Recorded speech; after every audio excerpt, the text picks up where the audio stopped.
All right, but we're going to go ahead and get started with our evening. I'm really excited. Guys, this is very different from what we've done before, so I'm going to ask that you be really listen attentively, and let's show all of the TOT respect we can, because it was a bold move for sweet Casey to come to a group of mostly Christians. I mean, no, not all of you are Christians, and talk about Satanism, but she is willing. So I'm going to invite you to come on up, tell us a little bit about yourself and about Satanism. Here we go.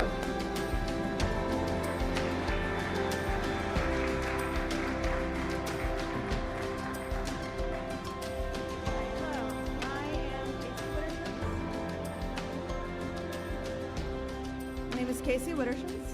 I am a minister of Satan for the Satanic Temple and a member of the Satanic Temple Houston. I have a very shiny outline put together by Sarah, and I'll follow it, I promise. Okay, so she wants me to start with my own story. How did I come to Satanism? So I was raised Pentecostal in Appalachia, and my grandfather founded and was the minister at my church for 10 years. He laid the physical cornerstone of the building. And, it was an interesting upbringing. West Virginia Pentecostals are maybe not like regular Pentecostals, so what is a regular Pentecostal? West Virginia, for those of you who don't know, is the only state where snake handling for religious purposes is legal. And while my church were not snake handlers, I knew them. I knew snake handlers. It was kind of normal, I guess. So I grew up very much inundated with extreme fundamentalism. I don't find the word cult particularly helpful, but every now and then that's where my mind goes when I'm talking about how I grew up. Did I grow up in a cult? Kind of. I went to Jesus camp every summer. There were book burnings, there were burnings of tapes and musics and CDs as I got older. Everything was satanic. Everything I loved was satanic.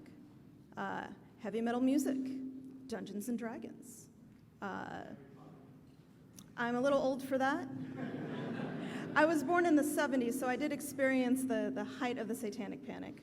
But it seemed like every book that I loved, everything I loved, all of it, it was satanic. And, I'm sure it'll be no shock to anyone in here that I am a bit of a contrarian. So being told that everything I loved was satanic, I kind of thought maybe there's something to Satan. And a good friend of mine, her brother was kind of a dabbler in the Church of Satan. He was in the military, and that's where he discovered Anton LaVey's work. And he found a copy of the Satanic Bible, and he was reading everything he could get from Anton LaVey. And of course, my little friend from the church and I, we begged and begged if we could read his copy of the Satanic Bible. And then we stole it from him. So we read it, and a lot of it was really interesting. And more even than the content, just the fact that we were holding the Satanic Bible in our hands was delicious. Okay? So, we read everything that we could get our hands on about the occult, about Satanism, but we were also very afraid of it. Because I grew up, I think this happens to a lot of extreme fundamentalist children, I grew up not really knowing the difference between what was real and what wasn't real. I did not have a firm grasp on fantasy versus reality. I would say until I was about, 13 or 14, I didn't really know the difference between real and not real. I was told that demons were inhabiting everyone and Catholics were secret Satanists. Here's one, Baptists weren't real Christians. The big joke at our church was always that we shouldn't get antsy at the end of the services because the Baptists can't possibly eat everything at Golden Corral. So it wasn't very friendly to other traditions. And, as time went on, I just had trouble seeing anyone in the church as a credible source of anything. Not only was everything I loved satanic, but there were all of these, height of the satanic panic, I guess Christian urban legends. Like satanic ritual abuse was a super big deal. They're going to kidnap the blonde-haired and blue-eyed children and sacrifice them to Satan, or force them to become breeders to, breed infants to sacrifice to Satan. That's the kind of stories that I grew up on. So as ridiculous as it became, it just lost credibility. Christianity did not appeal to me. I mean, by the time I was 12, I was afraid of it.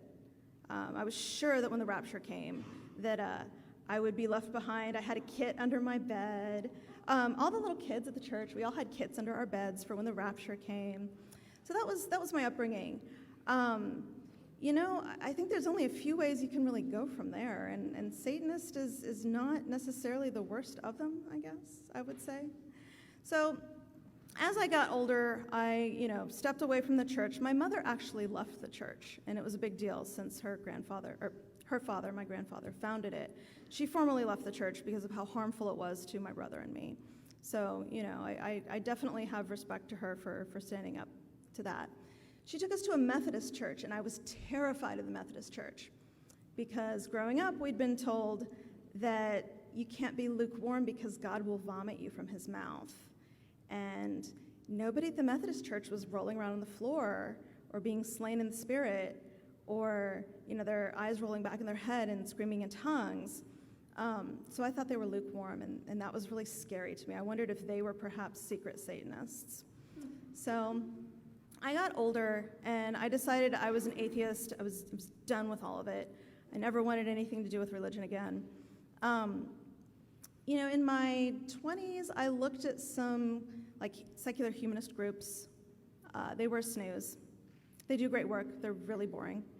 I went to some atheist groups. I got involved in anarchist activism, and I had a great time with a lot of that. But atheist groups always left me cold. I found that there was not a lot of community. I found that it was not very fulfilling. It just didn't do much for me. I think that you can only go so far with what you don't believe in, and so enter Satanism. I first became aware of the Satanic Temple in, I'm trying to think which year it would have been, 2015, 2016, maybe slightly ahead of that. They had a Kickstarter, and they were going to have a Baphomet statue directly in response to a monument of the Ten Commandments that was going to be put on public grounds in Oklahoma City. And they said, okay, great, it's a free speech zone, we can put our monument there too. So they kickstarted it, and it was successful. And all of a sudden, the free speech zone went away. And then they tried again in Arkansas, and the litigation is still ongoing. So that's how I discovered the Satanic Temple. I took a while to join. I'm not someone really to join something immediately. I kind of watched them, got to know a few people in it. And then around 2019, I decided, okay, I've wanted to join for this long. It's been 4 years or so. So I decided to formally join, and here I am. So what do Satanists believe? Okay, so I'm going to read the mission statement for the Satanic Temple, and then I'll read the seven fundamental tenets of TST. The mission of the Satanic Temple is to encourage benevolence and empathy, reject tyrannical authority, advocate practical common sense, oppose injustice, and undertake noble pursuits. There are 7 fundamental tenets. 1, one should strive to act with compassion and empathy toward all creatures in accordance with reason. 2, the struggle for justice is an ongoing and necessary pursuit that should prevail over laws and institutions. 3, one's body is inviolable, subject to one's own will alone. 4, the freedoms of others should be respected, including the freedom to offend. To willfully and unjustly encroach upon the freedoms of another is to forgo one's own. 5, belief should conform to one's best scientific understanding of the world. One should take care never to distort scientific facts to fit one's beliefs. 6, people are fallible.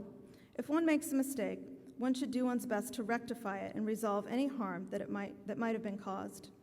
7, every tenet is a guiding principle designed to inspire nobility in action and thought. The spirit of compassion, wisdom, and justice should always prevail over the written and spoken word. So that sort of forms the basis of the Satanic Temple's beliefs. Now, I'm not a spokesperson for the Satanic Temple. I can speak as to what many modern Satanists believe, as to what I believe as a Satanist, as to what many people in the Satanic Temple believe, but again, I'm not a spokesperson for the organization as a whole, okay? So, modern Satanism, I guess the thing that people are really surprised to find out is that you're hard-pressed to find a modern Satanist who actually believes in Satan or who holds any supernatural beliefs at all. So, of course, the immediate question is, well, then why the hell do you call yourself a Satanist? So for me, and for many modern Satanists, we see Satan as an archetype, a very valuable archetype, who represents the eternal outsider, the person who struggles against the tyrant, the person who rages against arbitrary authority, even in the face of overwhelming odds, even when they know that they will lose. We are always on the side of the oppressed. I identify very strongly with that particular archetype. There's some other archetypes that it sort of enfolds, the trickster. You could also say, you know, the one who makes deals, mischief maker. There are a lot of like archetypes that sort of embodies, like Pan, Old Scratch, the devil, Lucifer, Satan. I mean, you can go on and on. But under that umbrella, that's what we typically revere and have a lot of genuine affection for that archetype. But no, we tend to not believe in anything supernatural. You know, Tenet 5, as I stated, our beliefs should conform to our best understanding of science, and there's not been anything proven, at least to my satisfaction, via science, that is supernatural in any way. So the next point on here, rituals. So do we do satanic rituals? Yeah, a lot of us do. Some don't. It's not mandatory.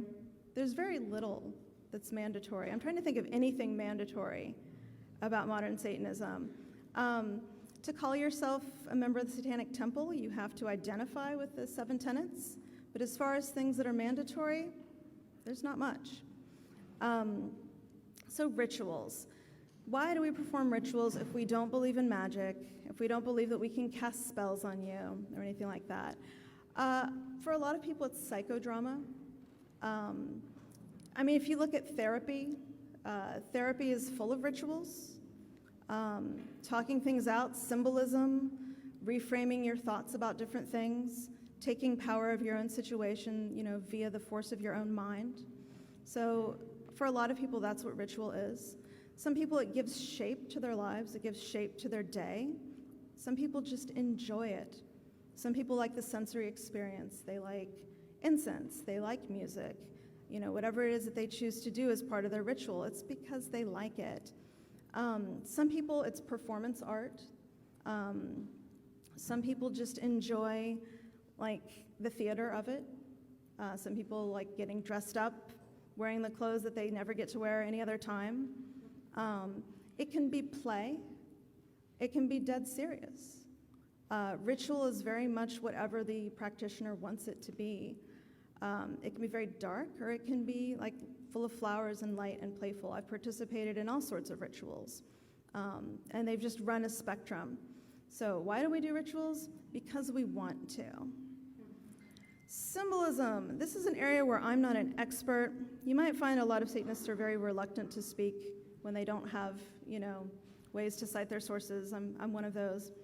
Pentagram, 666, Baphomet, etc. So I can talk about Baphomet a bit. Baphomet is a corruption of the word Muhammad. Baphomet was an accusation against the Knights Templar.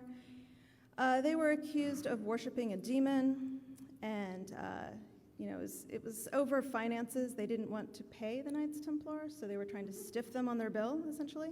So they accused them of worshiping the devil, and the devil happened to be Muhammad, except linguistic shifts happened, and it became Baphomet. So, you know, people have run with that imagery. Eliphas Levi was the one who kind of drew the picture of Baphomet and broke down what different things meant. No, we don't believe that Baphomet is an actual being. It is representational. Baphomet represents the reconciliation of opposites. So you have the animal head, the man body, so the beast world, the man world. You have a pentagram that's upside up. You have one that's inverted. one on the forehead, one behind him. You have hooves and you have wings. So you have the earth, you have the sky. You have, usually it's women's breasts, nude. Though on the TST version, we don't have the breasts because we figured that would get us banned from public property. You also have a phallic representation. Let's see what else you have. So you have the male, you have the female. You have the hands up, you have the hands down. As above, so below, which is, very standard in occult literature. You have a moon above, you have a moon below. You have like the sky, you have the sea. So it's the reconciliation of opposites. And what that means to me, as far as Satanism goes, is I find that Satanism is full of tension constantly. There's always the tension between, do I feel compassion for someone or do I feel wrath for someone? Do I believe in getting revenge or do I believe in forgiveness? Do I want to stand out or do I want to blend in? Satanism is very much a religion of reconciling these tensions that we have within us. The opposites that we have in our own minds that causes cognitive dissonance, trying to live with those, trying to reconcile and figure out, the world to us. Yeah. Okay. All right. Okay. She wants me to hit blasphemy. So blasphemy is probably the most controversial thing that we engage in. Why do we engage in blasphemy? There are three kinds of blasphemy, at least as I see it. There is reactive blasphemy, which is kind of the FU response, okay? Then there's transcendent blasphemy, which is no longer about the audience. It doesn't even need to have an audience. It's the feeling that I have when I know that I've overcome my past and it doesn't affect me anymore. And I'm not afraid of hellfire or judgment or any of those things. So that would be transcendent blasphemy to me. And then there's natural blasphemy. It's the blasphemy that I am as existing as a person. I'm queer. I am neurodivergent. I am a Satanist. My being, my existence is blasphemy. So I think blasphemy is perhaps a little more complicated than simply throwing the horns and hailing Satan.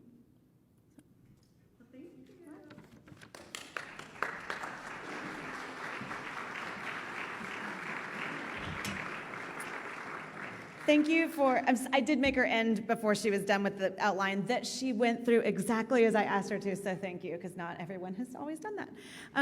So thank you for that, and thank you guys for listening. You can ask her more questions when she's up on the panel, but I'm going to invite Evan. Where are you? Just come on up, and counterpoints? I don't know. Turning your time on when you start. Okay. Well, first let me say, if anyone needs chairs, there are chairs against the wall. And there's so many of them. Yeah, or you can sit on the front row.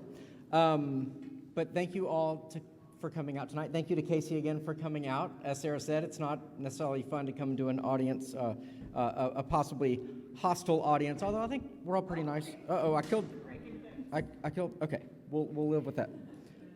Yeah, I'm Evan McClanahan. I'm the pastor of this church. We're here every Sunday at 11 o'clock in the building over there.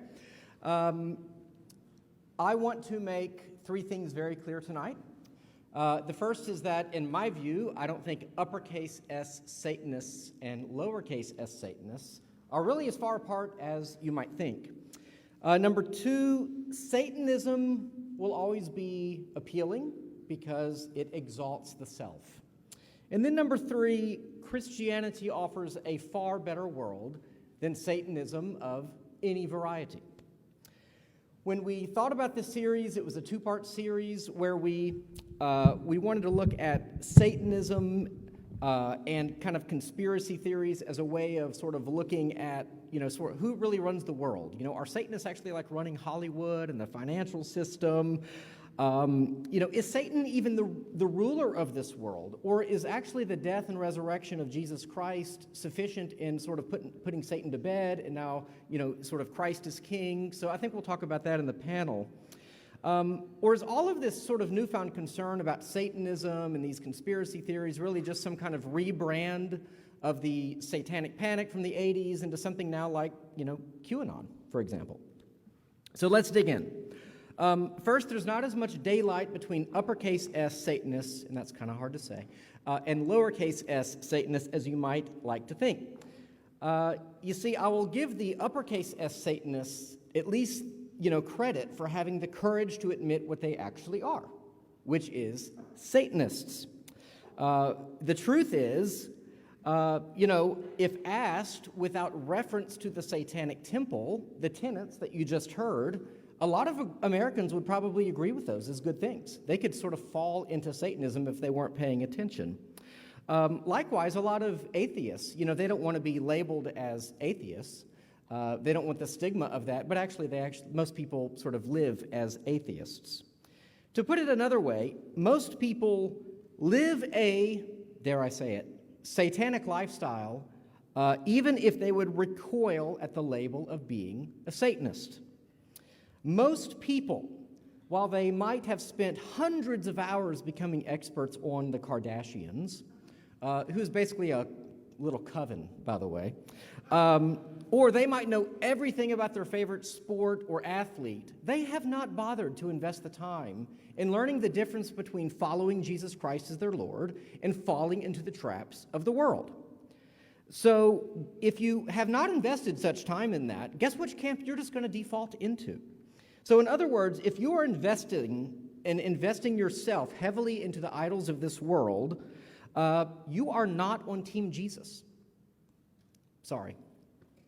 But consider the first tenet of the Satanic Temple. We heard all 7 of them already. One should strive to act with compassion and empathy toward all creatures in accordance with reason. As a principle, that's pretty hard to argue with. What about the second? The struggle for justice is an ongoing and necessary pursuit that should prevail over laws and institutions. Actually, you hear that every day. That is articulated all the time by political and legal activists, maybe not in their spiritual sphere, but certainly in other spheres. So really, the posture of the uppercase S Satanist is really not as out there as you might think. In fact, I would argue that many Americans fall into the camp of Satanism, at least lowercase s Satanism. For example, most Americans value their personal sovereignty over God's monarchical rule. Sorry, y'all, God is king, okay? Most Americans would never say, for example, because they'd just be too embarrassed, that any religion or any culture is better than another. And like I said, many Americans would probably agree with a lot of the positive values of the Satanic Temple: compassion, justice, kindness. That is why the dividing line between Satanism and Christianity will need to be made very clear tonight. Of course, I think a major difficulty for all Satanists of any stripe, be they Luciferians or atheistic Satanists, is that they cannot ground their values in an appropriate authority or a worthy source of authority. As either atheists or Luciferians, they either have no sufficient being to ground their morality, or for our Luciferian friends out there, they have chosen the worst possible example. Of course, I'm speaking as a Christian that I think Lucifer is a pretty bad moral example, but Luciferians would disagree. Now, I know that Satanists might argue that the God of the Bible is actually the bad guy, right? Modern Christianity is just sort of a romanticized retelling of God's story that has saved God from our judgment. English philosopher Stephen Law, for example, has spoken about an evil God, and that sort of does away with the problem of evil, because actually, as long as God is good, then you have to deal with the problem of evil. But if God is evil, hey, that solves the problem. Evil is the natural course of things in God's world. It's kind of like when people make the argument for the Empire in Star Wars. I don't know if you've ever seen that, right? Actually, the Empire is the good guys. They're the ones actually keeping order and keeping the spaceships running on time. It's the rebellion that comes in and screws everything up. Hail Palpatine! I thought more of y'all would laugh at that. I'm sorry. But really, as I read the Satanic Bible and hear, average arguments from atheism, I don't actually hear a whole lot of difference. Both would argue, for example, for the non-existence of God or his callousness. Both would assume the right of man to live life on his own terms. And then 3, both would assume that they are in a position to judge God. To be honest, that kind of sounds like a lot of Americans that I know. So, to the village atheist, content with your lack of belief, or to the materialist who lives life on their own terms, or to the narcissist who thinks the world revolves around you, I say, visit the Satanic Temple. You don't have to not have a church home anymore. You can thank me later, Casey. You should really probably have about 100 million members at the Satanic Temple. If I may be so bold, if you are not intentionally following Christ, you are already living as a Satanist.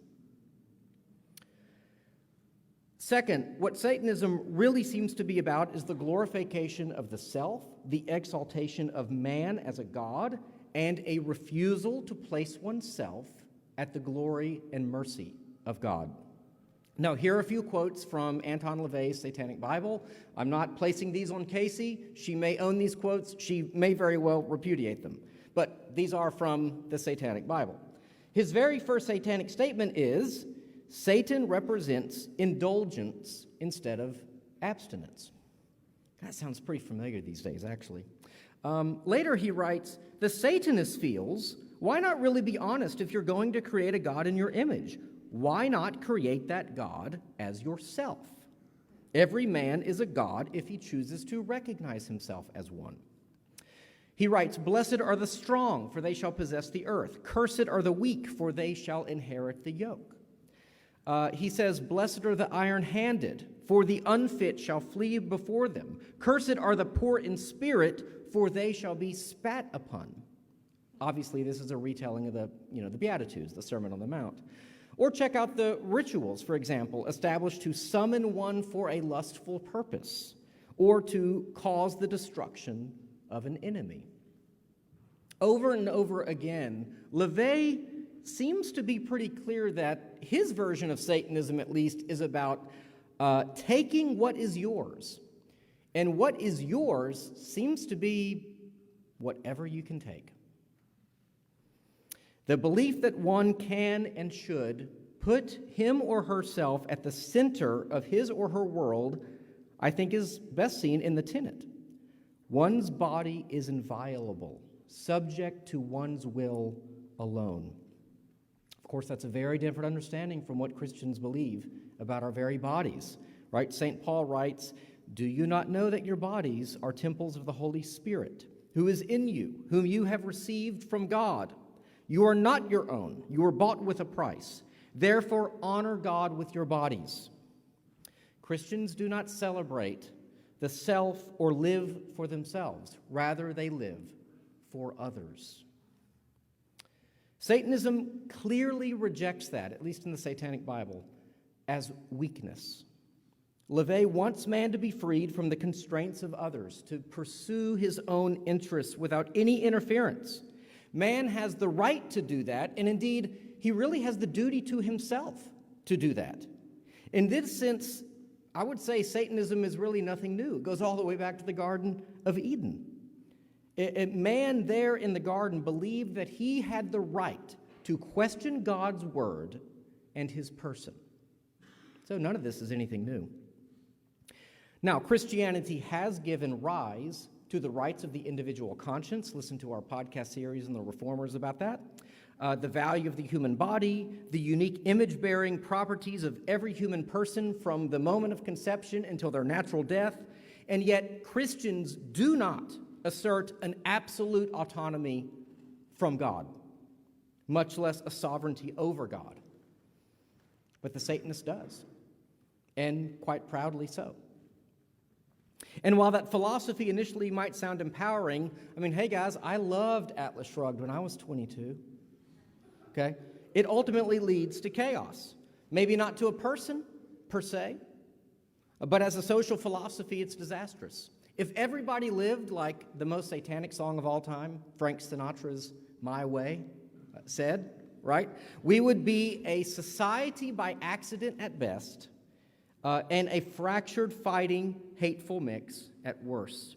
I would argue if we really believe the tenets of uppercase S, lowercase s Satanism, we actually would barely be a civil society at all. And to be clear, I'm not blaming uppercase S Satanists per se. Okay, I'm just saying that a lowercase s satanic worldview creates a culture in which we all live for ourselves, glorifying the self at the expense of others. Now, I know that the Satanists would not claim to infringe the right on others. In fact, that's one of their tenets. One of the tenets is the freedoms of others should be respected. Indeed, I would argue that Satanists do have the right, for example, in America, to try to establish satanic, clubs after school. I tend to think those things should be handled through a democratic process. Maybe put it up to a vote. Maybe the school board votes on whether we're going to allow those clubs. Anyone interested in running for school board, by the way?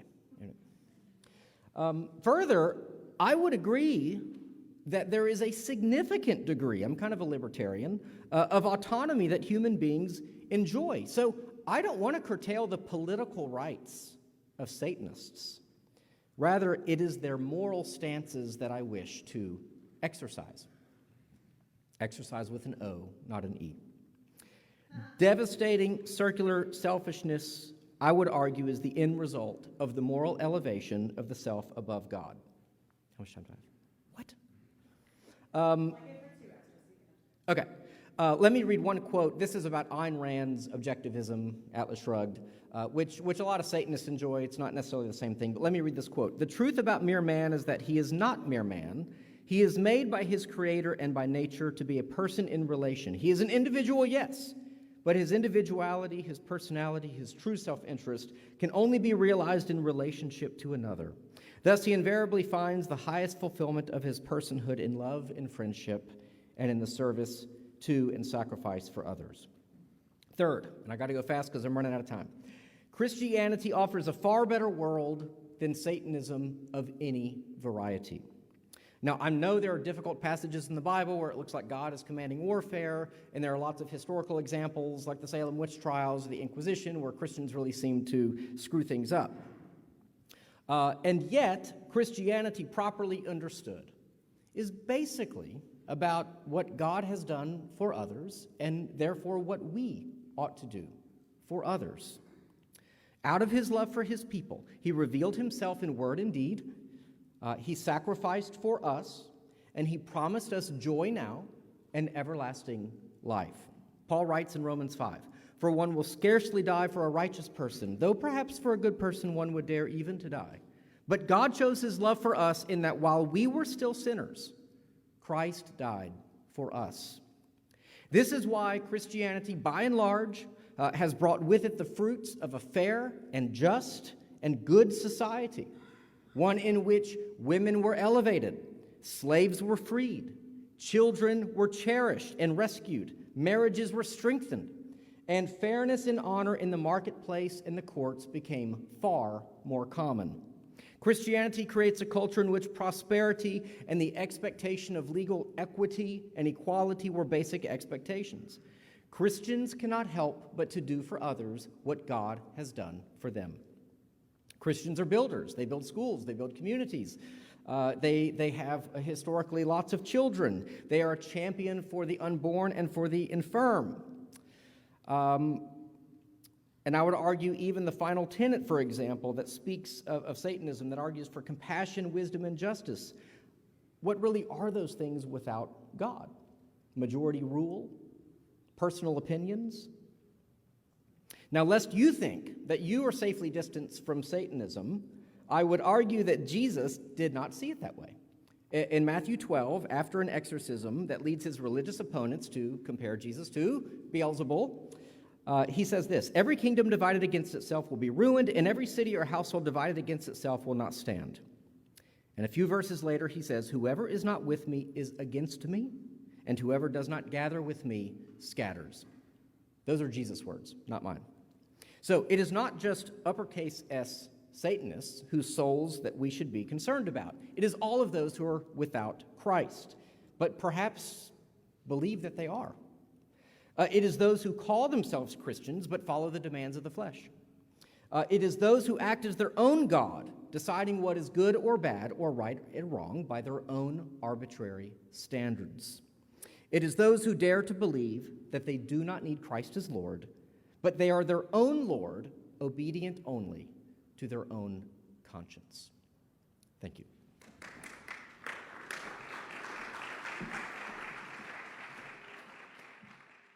Before we get to the questions you sent in, which are really good, I'm going to ask, first of all, for y'all to introduce yourselves, and then I'm going to let Evan and Casey, just for a minute, spar or kind of react to each other. But tell us your name, if you are a Satanist with a capital S or a lowercase s, or Team Jesus, but just give us the spiel about who you are, and then we'll get into it. You're going to have to share. Yeah.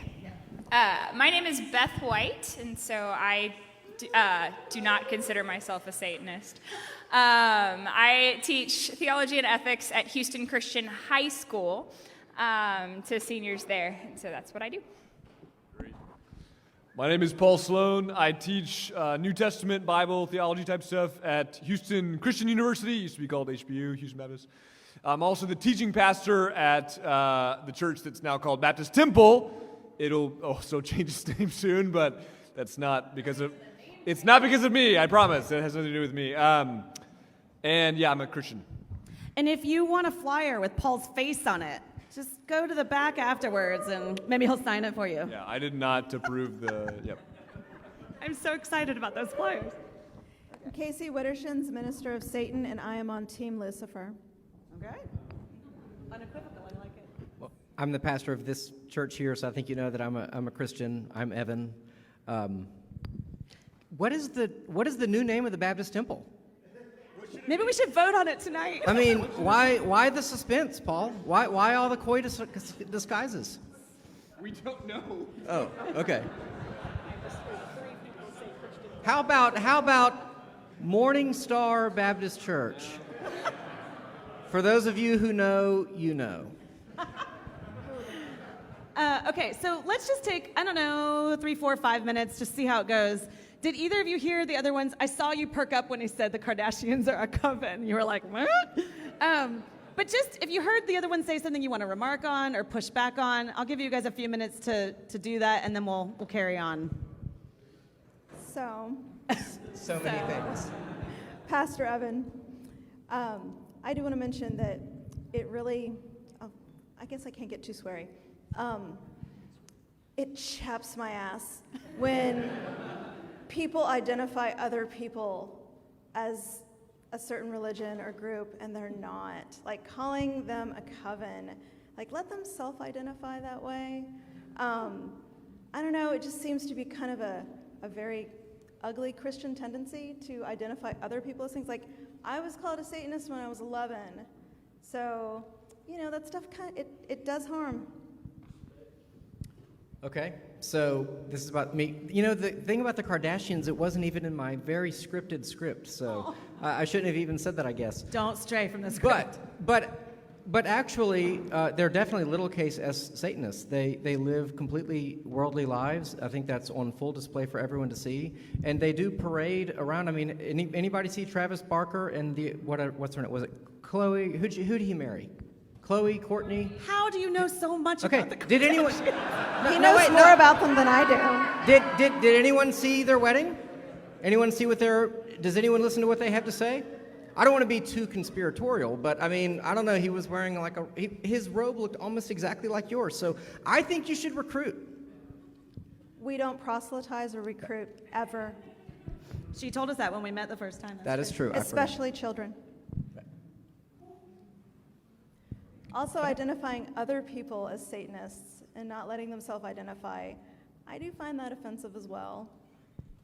Would you say it's wrong to make judgments? Because I would say, what I would argue is that based on my Christian worldview, based on Christian theology, that I'm simply making prudent judgments about how people live and about the choices that they make. Would you say that would be wrong?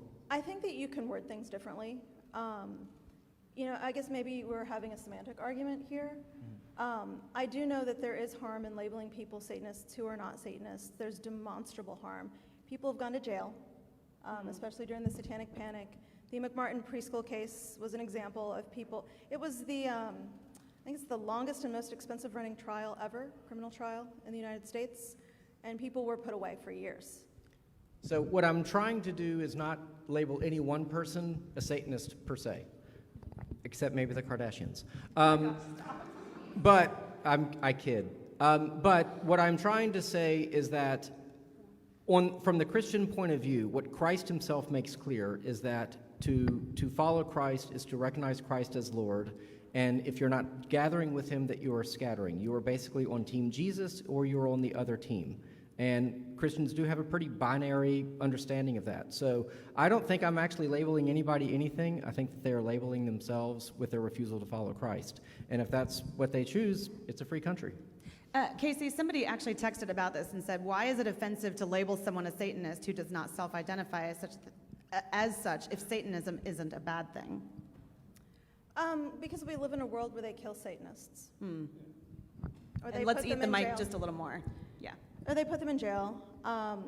So the Satanic Temple's headquarters is in Salem, Massachusetts, and in June it was subject to an arson attack while people were indoors.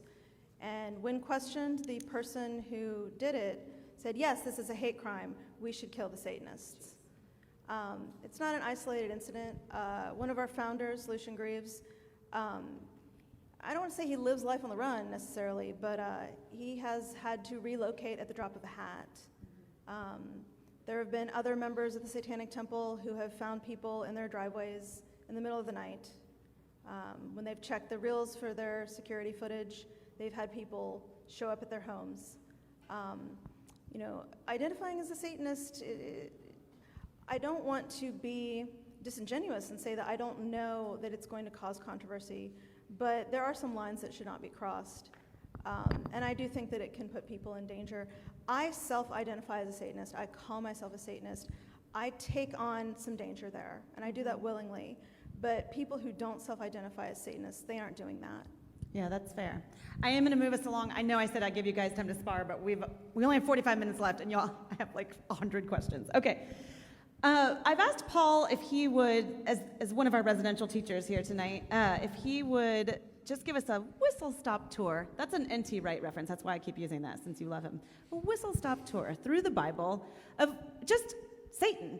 Is the serpent in the garden Satan? Is the devil Satan? Beelzebub, Lucifer, Morningstar, dragon. Is this all the same dude?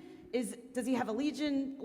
Give us the quick Reader's Digest version for those of us that are like, who even is he? Great. So some terminological stuff to begin with. The word, a lot of you know this, the word in Hebrew is shatan, which means, it's a normal neutral term, just means accuser or adversary or something like that. So if you were a prosecutor in a court, and you might be called a shatan, a Satan. And so this is a neutral term to refer to someone who has an adversarial or accusatorial role. So it looks like, according to the Hebrew, the Old Testament and New Testament, the Creator God is not the only God who exists. The Creator is the only Creator who exists, right? Yahweh is the only Creator. He's the only uncreated being. If anything else exists, it is something that has been created. But the Bible is not shy about referring to other beings as gods. So the Bible does not deny the existence of other spiritual beings called gods. It denies their worthiness of worship because they are created beings. So I'll say that last part again. The Bible does not deny the existence of other gods or spiritual beings. It denies the worthiness of their worship. So for example, in 2 Corinthians 4, Paul calls, it looks like Satan, actually calls Satan a god. He calls him the god of this age or the god of this world. The point being there that other spiritual beings exist, and they are sometimes referred to as gods, but what is axiomatic about these beings, outside of Yahweh, is that they are created beings, beings who are not worthy of worship, and beings who've been given some sort of governing control over a given aspect of creation. So you'll see this in a text like Psalm 82 or Deuteronomy 4, Deuteronomy 32, lots of other texts. But the point here is that it's assumed in the Old Testament and New Testament that other spiritual beings exist. One of the beings eventually gets named as Satan. And the question is, well, once in the New Testament, once he gets identified as this spiritual being who is a personal figure, who's adversarial, who works against God's will and consequently works against God's creation, that happens in the book of Revelation. It's a being called he's named as Satan, and then is also referred to as the deceiver and as the great accuser and the accuser of angels and humans. In 2 Corinthians 4, the spiritual being who blinds people is an adversarial figure whom Paul calls the God of this age. And then eventually he refers to this being, looks like it's Satan. The question is this person the same being as is referred to in Genesis 3 with the serpent? Genesis 3 doesn't itself refer to the serpent as a spiritual being or as Satan.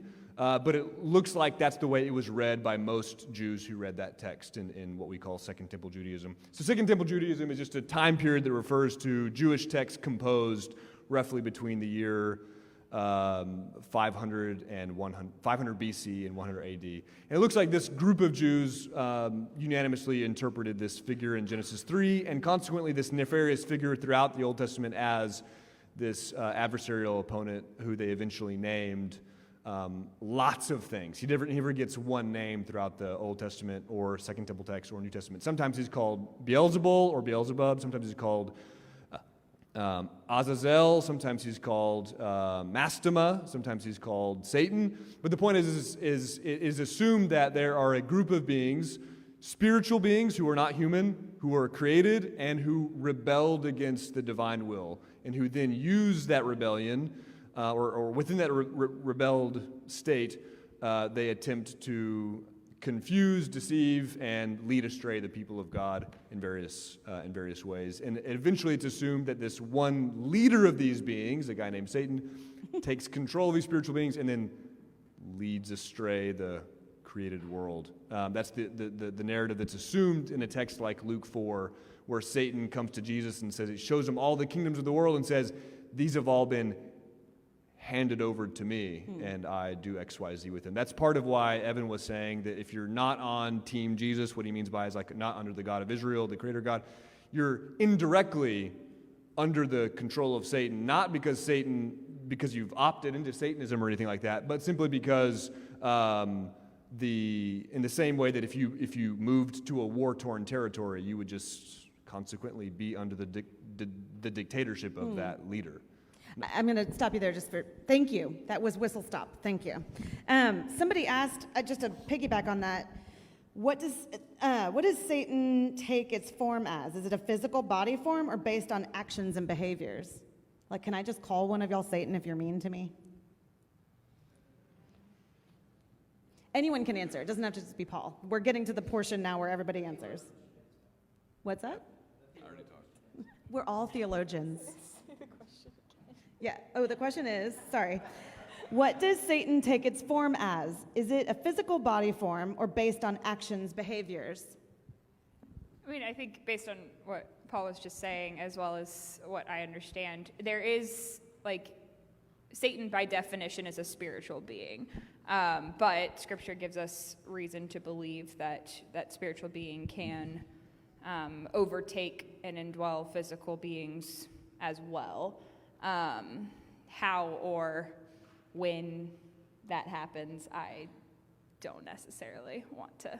Yeah, we may not get into all of that. And we're not going to talk about exorcisms tonight, but I'm going to popcorn these questions fast, so if I feel like I get a good answer, we're moving along. That was great. Okay. This one's for Casey, but anyone else can, if you don't like something she says, feel free to piggyback. But Casey, who do you say Christ is? Jesus Christ. I usually don't.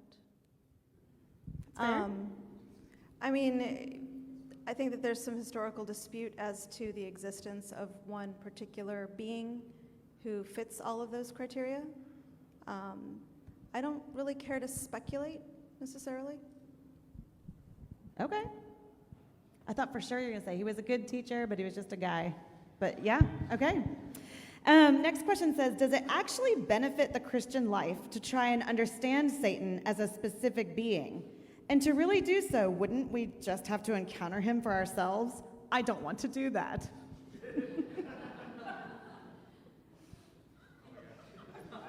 I'd like to hear Paul come back on that, because I think it's certainly fair to say that in the Bible there are these kind of different manifestations and names and sort of appearances that are like all supposed to be Satan.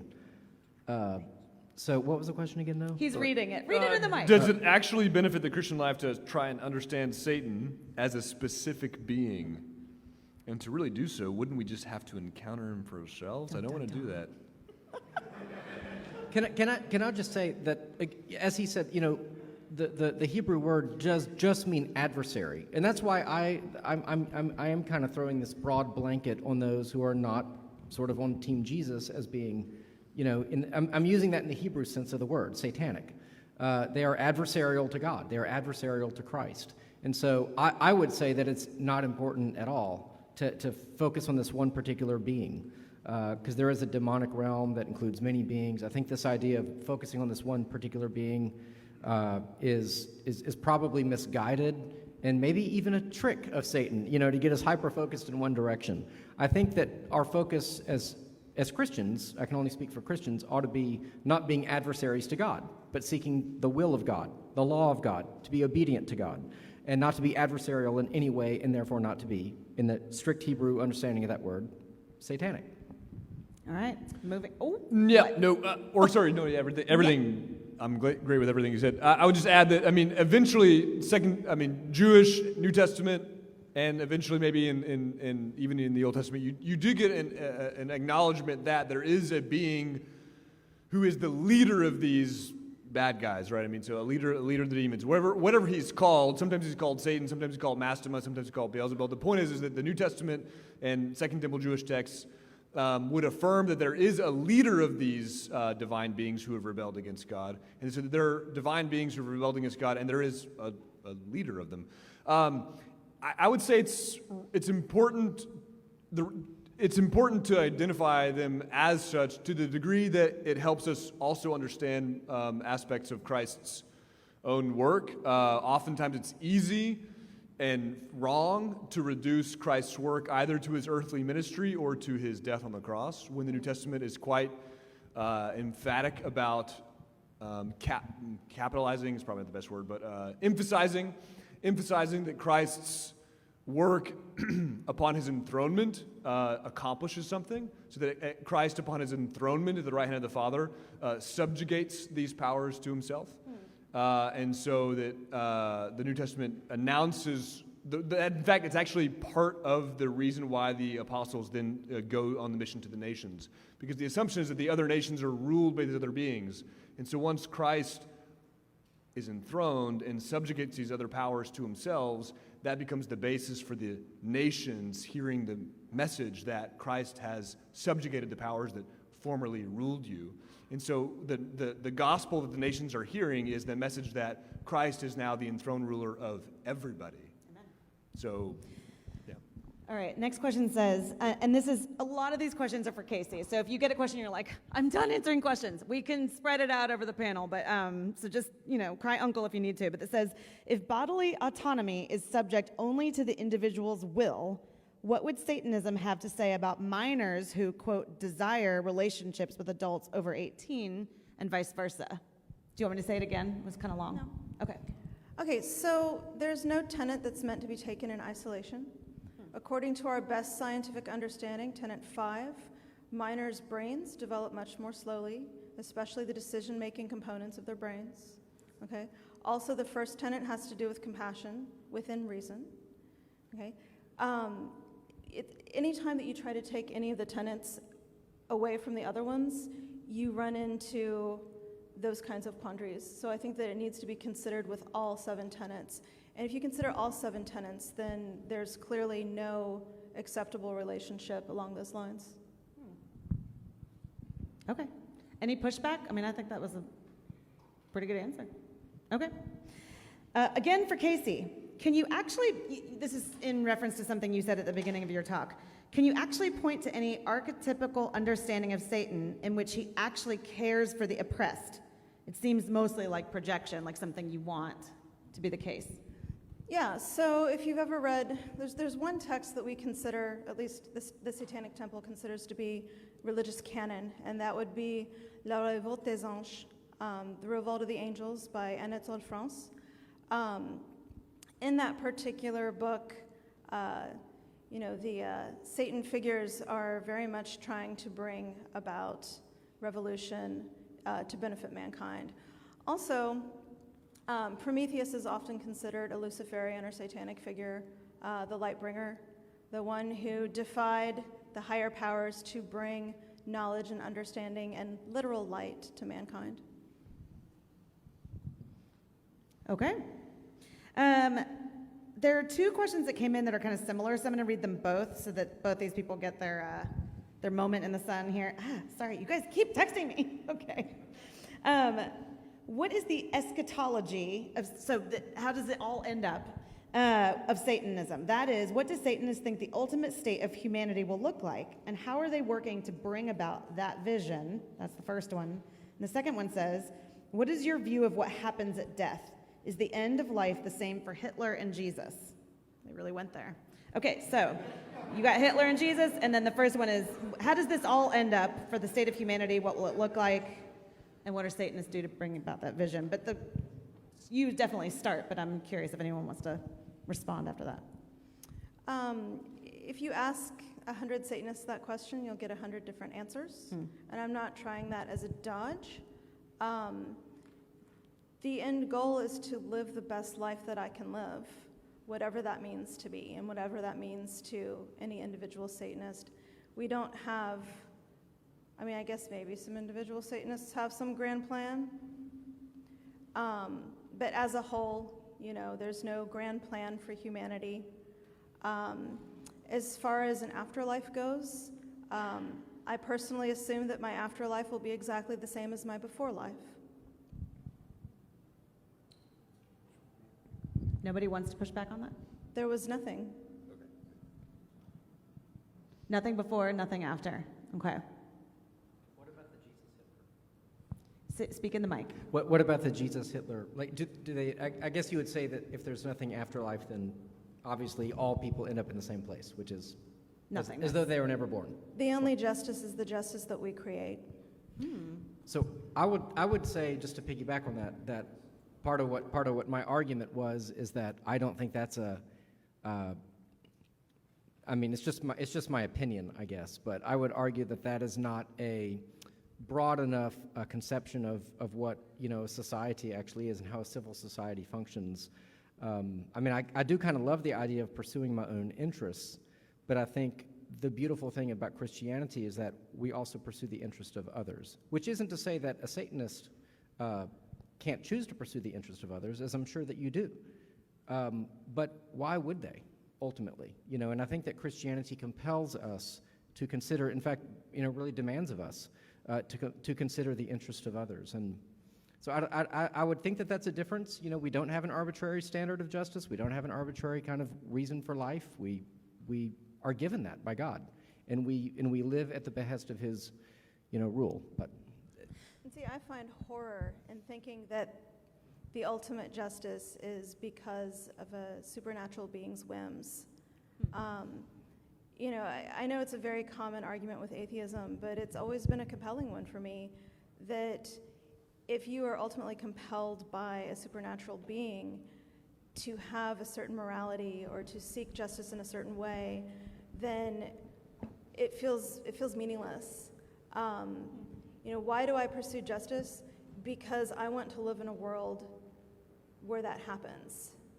I just don't find the notion of it coming from a supernatural being who I've never met and I never will meet, from the sky that has never responded to me ever.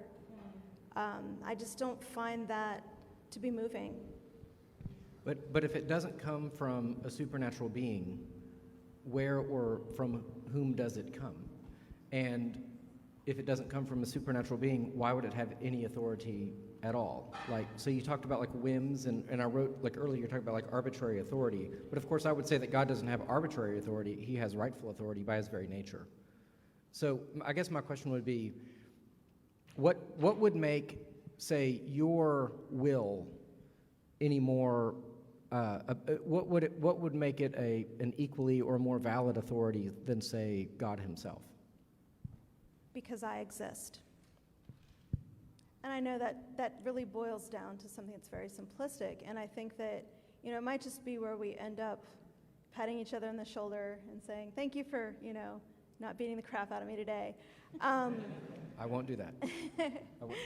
But, where does it come from? It comes from, there's a long line of philosophers, there's a long line of history, there's a long line of human experience, and it's not all based around the supernatural. I am not an expert in Christianity. I was raised Christian, obviously, but I sort of like shaken my boots before the idea that that's all there is. It just seems to me so incredibly unfulfilling.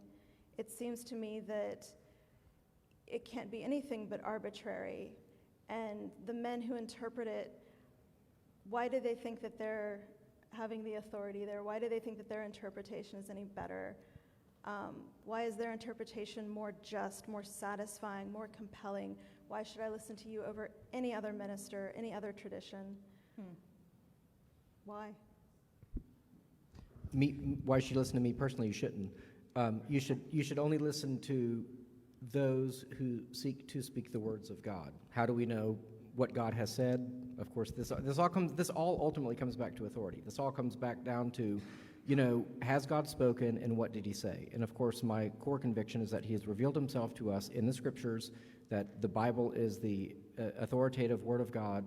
And so I know who God is, I know what he has said, and I know, what his law is, what his gospel is. So, if I say anything other than that, you all have permission to burn me at the stake or something, because, so any pastor ought to only be a vessel for the word of God. But I saw Paul had the microphone. I was going to say, did you want to say something, Paul?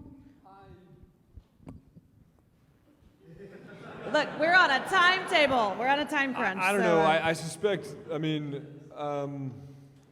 I respect a lot of what the notion that there are sort of eldritch terrors out there are articulating their whims that we just have to be subject to is Lovecraftian horror. That's a horror story. Though that would be different than what the Christian story is saying. The Christian story is not saying that it's an arbitrary deity, pronouncing his or her will or whatever. It's the Creator who is a certain way, who is love, is pronouncing his will. So that would be a qualitative distinction between the way you've described, Christianity and the way that we would ourselves proclaim it. Which is to say also that I respect your earlier position that you yourself wouldn't want non-Satanists to ascribe Satanism to anyone else because you want to let people self-identify, right? And so that requires describing a given religion's claims within the confessional claims of how that religion would talk about itself, right? And so the way you described our own claims is not how we would describe our own claims. We describe our own claims as the uncreated Creator who has no needs and therefore doesn't have whims, proclaiming his will, which is constitutive of what love is. And the opposite of that would be what I would describe as, of course, in my view, terrifying, which is that we decide what justice is, right? The justice is what we create it to be. That's, again, within the way you meant it, it's probably something that's not, obviously, not terrifying, right? To me, that sounds terrifying, right? To be subject to another person's whims of what they describe justice to be. In other words, it sounds like you've just collapsed the will of the Creator to the will of creatures, none of which are the same, none of which are defined by love. Obviously, that's not how you would describe it. But when I hear the contrast, of course, it makes me terrified. Yes, but not. But yeah. So you see what I'm saying. Yeah. Casey, do you want to say anything just in response to Paul, or otherwise I'm going to move us along? But I didn't want him to get the last word if you wanted to respond to that. Yeah, no, okay. How does one view Katy Perry claiming her success was due to selling her soul to Satan? Look, we're tying in modern culture. You talked about the Kardashians. She kissed a girl, she liked it. What are your thoughts? I don't know. Like, I only have strong views of the Kardashians and Megan Fox. All others are. But the idea of selling yourself. What, are you asking who Katy Perry is? This is hilarious. She sings modern music. Either way, maybe just. Is it a hymn? Also, how funny is it that we're talking about Satanism and then there's like choir coming up from under the ground every now and then? That's fun. Like, oh, okay. But the idea of selling your soul and then attributing a success to that, do we have thoughts on that? Because I imagine you might all actually agree. It's a question that you only believe if you already assume the metaphysics of the question itself. So clearly you would say, well, no, soul's not a deal, and or at least the way that we would describe it, right? And Satan as a personal being to whom you sell your soul is not real, so it's a nonsensical question. We would say it's a great narrative device. Say what? It's a great narrative device. Yeah. I mean, that's is how you would describe it within the metaphysical understanding of the world. It's not how we would describe it, but also like, I mean, you don't see the language of sort of selling your soul in either New or Old Testament text. It's eventually a claim of like submitting yourself to the will of another. I mean, I don't know. It seems silly on any worldview. No shade to the person that wrote that question, but he can clearly not. I'm not saying that the person doesn't believe that Katy Perry doesn't believe that she didn't do it, or even that it might not have been effective. It's simply to ask. I don't know what the question is asking. That's fine. Evan, I'm cognizant that Beth hasn't spoken, so do you have thoughts on this particular question? Okay, I want to make it very, very fast, though. What I was the point I was trying to make is that you don't have to sell your soul to the guy named Satan with a capital S. But you cannot succeed, probably, almost certainly, in the biz, if you don't essentially give up your Christian principles and seek that worldly life to what? For what? Money and power and fame? Those are the quintessential satanic temptations. In Luke 4, is that in Luke 4 the temptation? So yes, do you sell your soul? Maybe it's only a metaphor, but you definitely do it. okay, if you guys had taken bets on which of those two guys would have known who Karen Perry was, would it have been Evan? Okay, no, good job. We got a couple questions about what does satanic gatherings look like? Do you have services and meetings? And someone else said, what's up with nudity? Nudity. Okay, so every Tuesday, like it's going on right now actually, there's Temple Tuesday. You're missing it to be here? Yeah, Aw. I am. It's That mic, girl. Really? Yeah. it's online. They have something called the Satanic Estate, which is an online venue, and every Tuesday we have Temple Tuesday, which is led by a minister of Satan on whatever subject they see fit. And then they have a panel of interlocutors who, discuss whatever subject they're talking about. That's usually how it goes. There's also one on the weekends, on Saturday, and it's more geared towards like global audience. Like in Europe, it's in the middle of the freaking night, so I never make it to that one. There's an archives up if you Google, let's see here, Satanic Ministry Service Archives.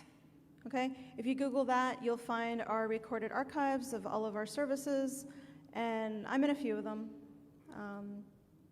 So if you ever want to hear what a satanic service sounds like, there you go. What about nudity? Some rituals involve nudity or, sexual acts. Of course, it's not mandatory. Some people don't participate in anything like that. Some people are not interested in it. Some people are. Of course, it never involves minors. That's really all I have to say about it. I don't have any particular interest in, myself, but I certainly don't condemn it. Yeah. Can I ask, would you say that there's an imbalance in like, I mean, we often talk about power dynamics within rituals. I mean, is there an implied power imbalance that might pressure someone to do something they might not want to? I mean, particularly with like a sexual ritual?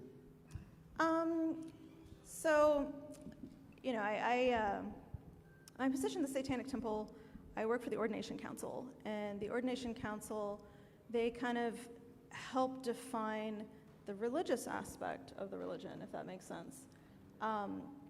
And one of the things that the Ordination Council worked very hard to develop was guidelines for any sort of sexually positive event or ritual. And there's you have to fill out a lot of paperwork if you're going to get nude. It is oh my gosh, it's so long. It's an entire checklist. And it is very heavy on consent. Are people being told ahead of time? Like, if you answer no on any of them, immediately the ritual is trashed and you have to start again to apply. I think that you can run into power imbalance situations, in any kind of religious ritual. And I know that it would be not sexual. Yeah, it would be incredibly problematic to run into that into a sexual situation. We're incredibly conscious of that. It's not something that is ever taken for granted. And this might be really disappointing to people in here. There is such a lack of orgies in the satanic world. I know. I'm a little sad about it. Expectations versus reality is really, really a thing here. I personally feel like maybe we should up our game. Well, you know how to get a laugh from our crowd. My gosh. I'm not sad about that, and I didn't have any expectation about sort of the level of orgy stuff that you had involved. It is odd, though. I mean, again, that there would be such a venue for the power imbalance, given all the talk about the justice is that which we create. It seems pretty arbitrary and seems to be opening up a venue for abuse. Clearly, I mean, the Christian universe has lots of abuse in its past, and so I'm not whitewashing any of that. But it seems odd that you would not you personally, but the universe would create a capacity for that, given the implied power balance and power imbalance, particularly when it comes to sex, which is so. I mean, the justice is that which we create. I mean, it seems relatively unsafe. But I didn't come with this with any expectation of how many orgies people have or anything like that. But thank you for that. That's great. Okay, I'm moving us on. Somebody just sent in a comment that I think, I'm just going to read it because I think this is the sentiment probably many of us in the room share, and I just thought I'd read out loud because I thought it was lovely. The person said, "Casey, I'm sorry you were hurt by an organization that claimed they were Team Jesus." I just thought that was worth saying. I think I agree with that. Somebody else, yeah, that deserves a clap. Yeah. That's good. Sarah, I did want to say, in the few minutes where we started, but we just ran out of time, that so many of the things that Casey described growing up, we abhor too. So we've had dinner, we've talked, so you know this already, but a concept of being slain in the Spirit or having these arbitrary, Holy Spirit experiences or, this rapture, some of the end times insanity that goes on. I mean, really, Christians, for their own sake, for the sake of their children, should reject so much of the insanity that is in the evangelical church today. I'm not going to psychoanalyze why someone might become, a Satanist as a result of something like that. People have their own reasons for all sorts of things. But I would reject a lot of what goes on in the evangelical and charismatic churches as well as extremely unhealthy and unbiblical and unhelpful. So I'm sorry for anyone who had to endure that, including you. And good news, some of those Methodists are going to, go be with Jesus. That thing about the Methodists cracked me up. They're not excited. They're all going to be spat out of his mouth. Oh, we love Methodists. Okay. Is there a difference between the Church of Satan and the Satanic Temple? I know you have thoughts. Huge difference. It's just to clarify, when Pastor Evan was mentioning, things from the Satanic Bible and Anton LaVey, all I could think of was, they're kind of irrelevant. We're not really interested in social Darwinism or the works of Ayn Rand. The Satanic Temple adherents tend to believe in a lot more pro-social behaviors. It's just not where we are. Oh, I did not have my next one lined up. I tried to make it clear that I wasn't labeling, I wasn't sticking those quotes on you. Those are just from Anton LaVey. So this person's asking something you hinted at when you said we don't proselytize, especially to children.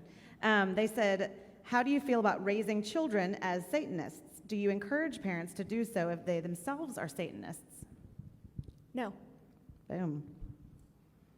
When they're like, Mommy, where are you going with that cloak? You're just like, wait till you're older.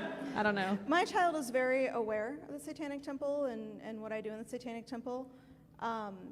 If he ever wanted to join after he turned 18, that would be up to him.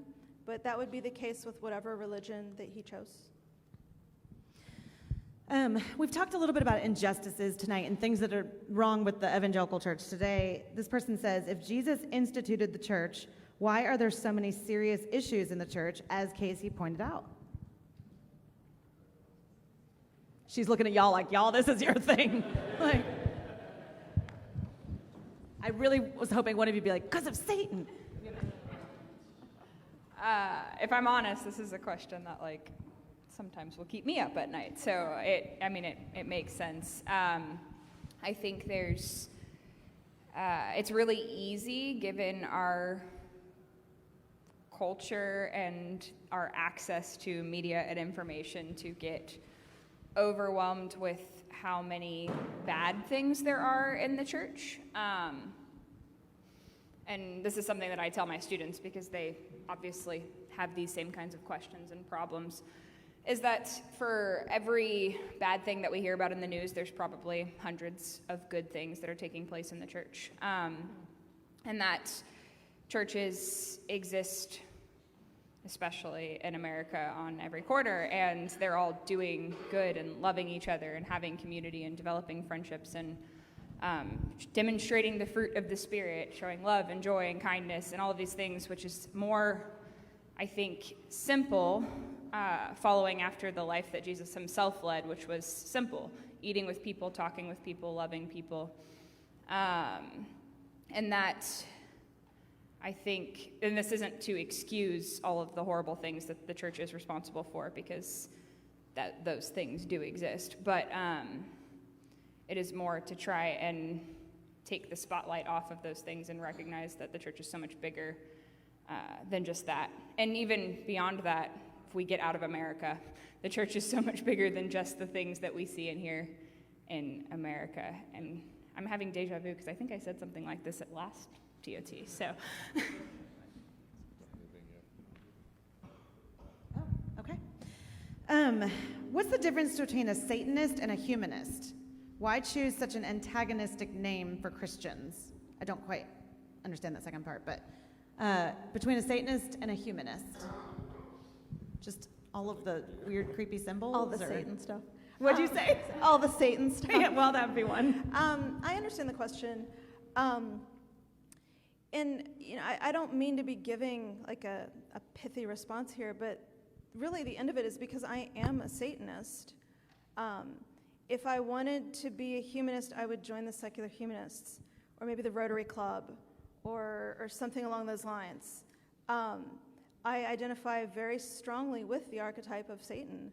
I enjoy the aesthetic. I enjoy the trappings of Satanism. And I think if I have to leave here with you guys hearing something from me tonight, I would like to say I think that there's a very healthy place in a society for the accuser.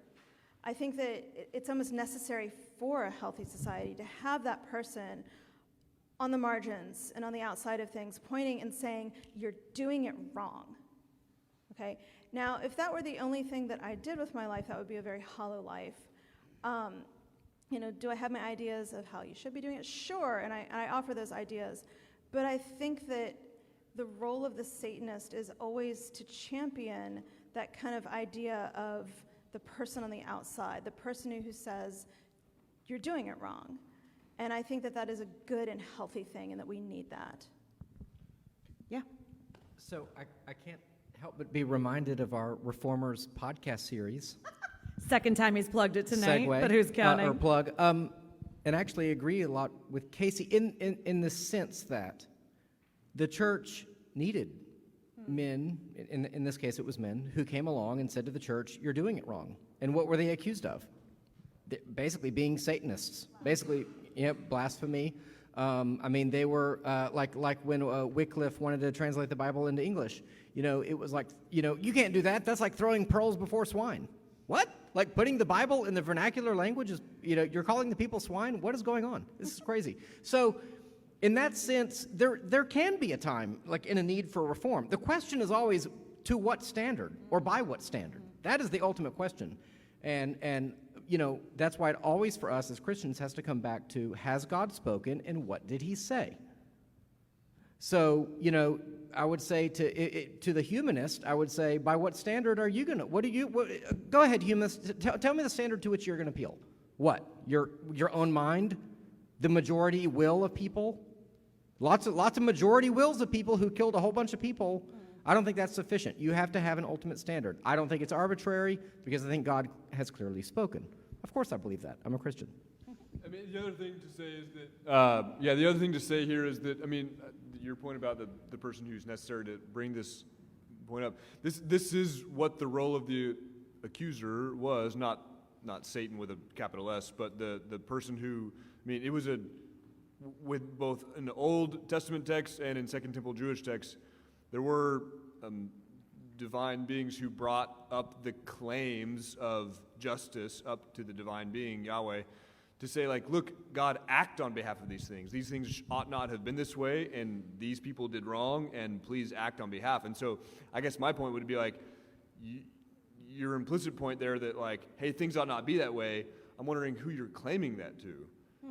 Whereas, like, the scriptural text would say, like, hey, things ought not be this way, and we are bringing these claims to a being who can do something about it. Whereas this ought not be this way. Who's bringing that claim forward? To whom? And on what grounds? Because if the justice is that which you create, then the basis of the accusation is superficial and it's whimsical.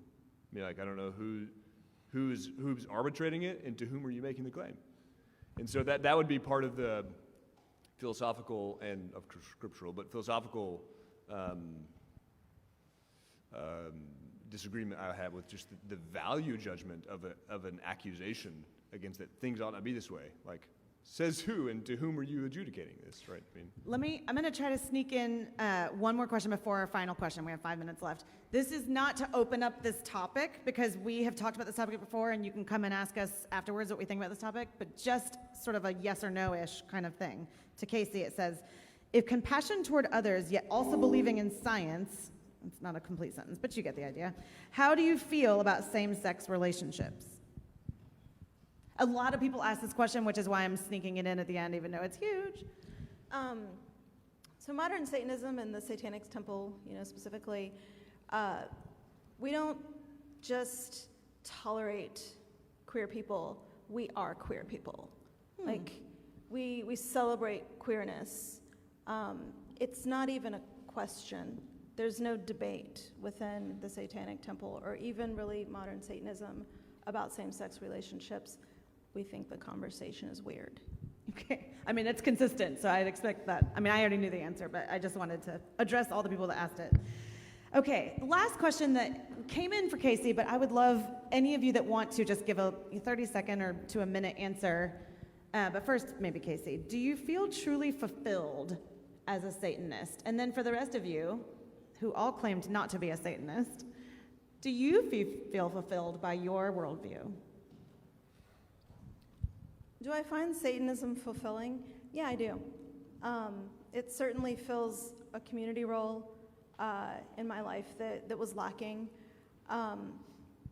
Ultimately, am I a happy and fulfilled person? Probably not. But I care about trying and I care about getting there. Yeah, I think it's interesting because a lot of the things that you've been saying, I've been just thinking about the parallels between Christianity and what it is that you are claiming. And I think that in itself of talking about community and fulfillment and satisfaction, those are all things that I have definitely found in the church, finding a community that cares about me and that I care for, and that we work together to bring about justice and goodness in the world, that we try and speak out for the outsider, for the oppressed. All of these things that I see as valuable. I think the difference for me is that in my Christianity, I am not reliant on myself and those people around me, that we have something greater than us, that we're reliant on something that through the person of Jesus Christ, in his example and his sacrifice and in his love, has shown us how to do those things and how to do them well and how to actually bring about the things that we desire. And so I would say, very similarly, I am still a work in progress and desiring Christ to further fulfill me, but I have a hope and a promise that he has made to me that is going to come to fruition, that me and all of the people that I serve with and love in my community will be resurrected and united in a world where there is true justice and true love, and all of the things that I desire to happen aren't reliant on me doing them in this life, but are reliant on God fulfilling his promises to do them. It's good. Quick, because we got like less than a minute. Me? If you want to, or we can Go close it out. ahead, yeah. So the answer is yes and no.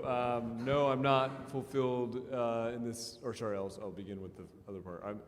I yes, to the degree that oftentimes when I sense myself actually just pursuing my own desires, I tend to feel actually more lonely. Again, it's obviously subjective to a degree, but personally, I mean, that's the case for me. When I feel that I'm pursuing my own desires and not pursuing that of either the people around me or my Christian family or anything else, I realize that this is actually lonelifying me, right? The other way is that the question of fulfillment itself implies a need or a desire to be fulfilled. It implies the recognition that I'm not who I could be or who I should be, and so it actually implies a teleology about who I am. It implies an intended goal or telos of who I'm created to be. And this Christian story about the fact that my own created self is made to be something other than I am, namely Christ's own likeness, compels me, to pursue the thing that can actually bring me to that telos, namely Christ's own self, who brings me there. And so, it comes with an implicit recognition that, my life makes me realize my own unfulfilledness, and yet realize the need for a story that actually completes me outside of myself. Yeah. Okay. Well, you had a lot of time at the beginning, so just yes feel or no? I just feel like I should say yes. Okay. I don't think it's the right question. Yeah. But the answer is yes. Well, I just take the questions that y'all sent in, so thank you for the questions. And if you have more questions for these guys, I assume it's safe to say for a few minutes we can stick around if people want to pick your brain about something, or be kind. But and if you have questions for us about what we've talked about tonight, I mean, all of the leadership team would love to talk to you about Jesus and what it might look like for that to be fulfilling, or one day be fulfilling. Our next Theology on Tap is December 13th, and it's going to be, Is Life Supposed to Suck? So, happy holidays. What? December 13th. What's the topic? Is life supposed to suck? Oh, Okay.